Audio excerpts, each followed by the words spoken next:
All right, we're here at Gen Con Day 2 with Tom Anders of Impact Minatures, makers of arguably the best fantasy football game on the market today, at least so I've heard. Can you tell us a little bit about your game there, Tom? The name of our game is Elfball. It's more of a rugby-style football game in that it concentrates more on running the ball and short passes than these long bomb plays that you might see in other fantasy football board games. The game itself, we have a variety of different races that play the game, and yet many of the teams themselves have standard players that can learn the rules very quickly. And we also try to keep the play time down so that experienced players can play the game in an hour or less. Nice. And is there an ongoing a league experience, like a campaign experience thing? Rules, and I do know of some leagues in the United States that have emailed us, let us know that it is a functioning league-style game. It works very different in that your players, as they play, every time they score a goal, they gain experience. And once you have a certain number of experience points, you can choose. Oh, as opposed to rolling or something. No, there's no rolling.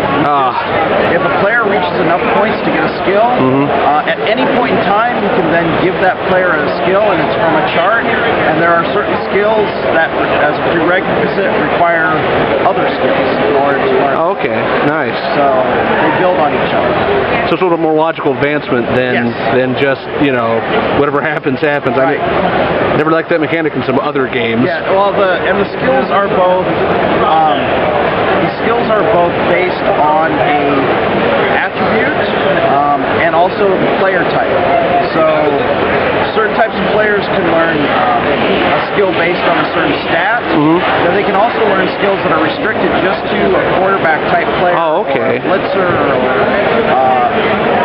safety, or a person who works on the line. All of those have their own skill sets that they can learn that are just limited to that. Nice. How many teams? Oh, it's always changing, huh? Yeah. One second. Yeah. Sure. Sorry. No sweat. Where are we now?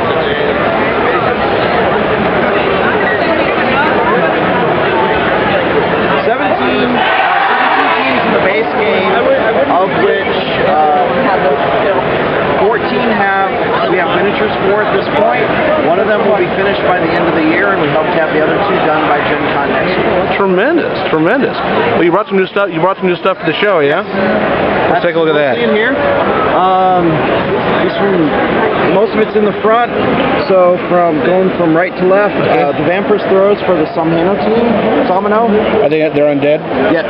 Cool. Undead, kind of Halloween horror. Nice. The game includes basically beer beauty servers that help your team get more motivated to play the game. So we have a new beer server, and we also have an ice cooler. Tremendous. Ice coolers. There's also you can bribe the ref. So we have some referee figures, but now we made a woman actually doing the bribe to represent the bribe ref. You bribe them with beer? Yeah, or you can do... Oh, that's cash. Yeah, it's cash. I love it. It's the same model, comes with both arms. Oh, so you can choose. That's always nice. And then the beer coolers come with 2 inserts, so you can either do them as beer or you can make small treasure chests out of them. Awesome. Next to them are some Hobbimps for an orc team that we hope to do for the game someday. So they're our first couple figures on theirs. Playable as other games, hobgoblins, goblins, but... well, there certainly aren't any other green-skinned goblinoid type players in any other game ever. Right. So that's a curious choice, but... The Potion Peddler relates to one of our other games, Street Bowl, which is a more violent version of Elfball. He comes with 3 heads currently, so you have the kind of typical top hat from the old times. There's a Cyclops for more muscle, and then you have the cowled kind of underhand. Oh, okay. But his cloak is filled with potions and remedies and all sorts of snake oil type.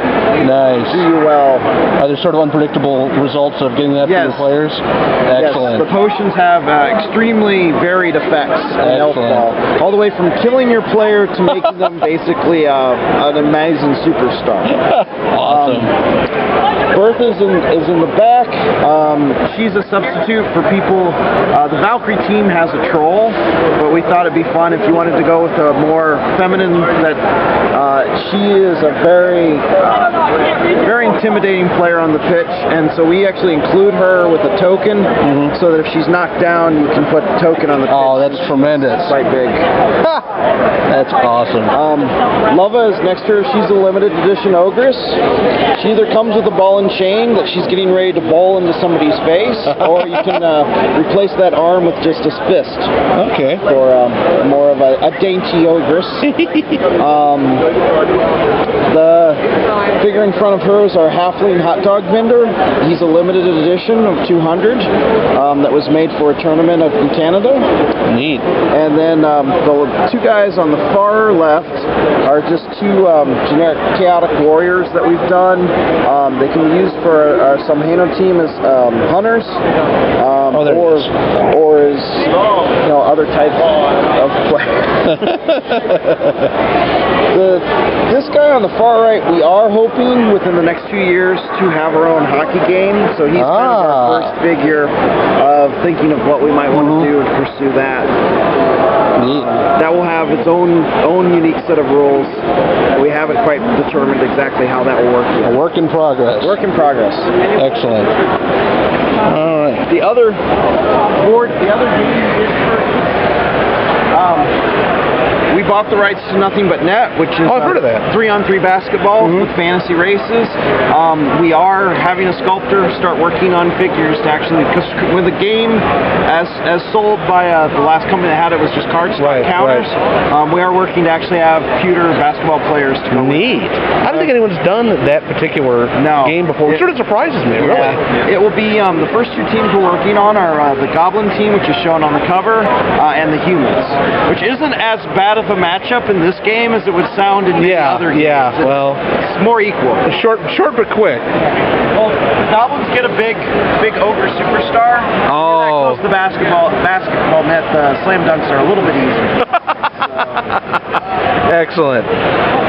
Well, all right. How about coming up? Obviously, you said you got Nothin But Net on the horizon there. Future year between now and next Gen Con, we have a Crocodilian Elfball team coming out. That's our Sarkos. I've seen the greens for those. They're absolutely gorgeous. We do hope to have two basketball teams out within the next year. Maybe the rules for the hockey game. That's if we can agree on them. And those are in the greens that I have right now. We have a giant rat that for the Skaven type players or rat players, whatever you want to call it. Ratman players. Yeah. We have a display model giant rat that's killed a person, basically ripped him in half. Excellent. Very cool. We have 4 more Hob Imp type players, and I'm trying to think what else is in stock right there. I think those are most of the figures that I have ready to go to the cast with this time. Neat. Oh, and Andy is finishing up a treasure chest. Oh.